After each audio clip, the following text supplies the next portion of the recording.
mga dalaga nga gwapa, kag mga sultiro nga gwapo, mga nanay kag tatay, mga lolo kag lola. Ricardo Cardingdinho Sr.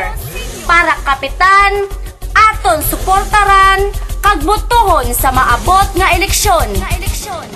Kapitan nga mapalapitan ta, kapitan nga masaligan ta, kapitan nga may binuhatan, kapitan nga masaligan sang tanan. Cardingdinho'ang botohon ta, Isulat sa balota, Cardingdinho'ang botohon ta, isulat sa balota, Cardingdinho'ang botohon ta, isulat sa balota, Cardingdinho'ang botohon ta. isulat sa balota.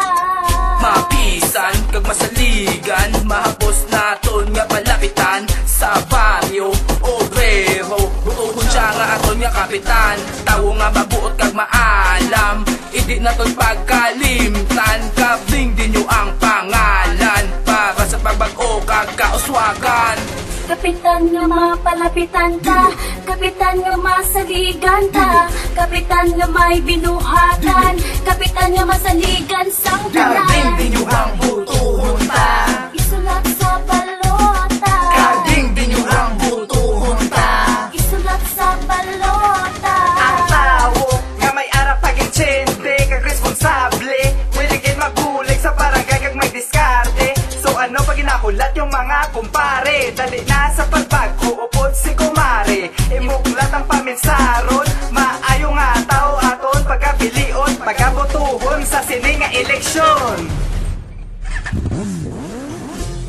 Para sa sincero kag tampad nga panghimanwa, butohon naton si Cardingdinho para sa pagkakapitan upod ang iya nga mga kagawad nga Day Vicet Baladay, Bing Conlo, Jake Conlo, Alan de la Cruz, John Dino, Barry Lambarte, kag Paz Santiago, kag ang iya nga gwapa nga SK Chairman si Joan Tabod, upod ang iya mga kagawad Christopher Ricanyas, Vanery Robles, Jenita Rose Puerta, Jestoni Zapanta, Gian Paulo Abanero, Josel Jan Iscutin, Alan June Halandoni.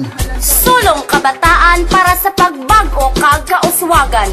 Team Kauswagan, hindi pagkalimtan, aton suportaran. Sulong Barrio Obrero. Cardingdinho'ang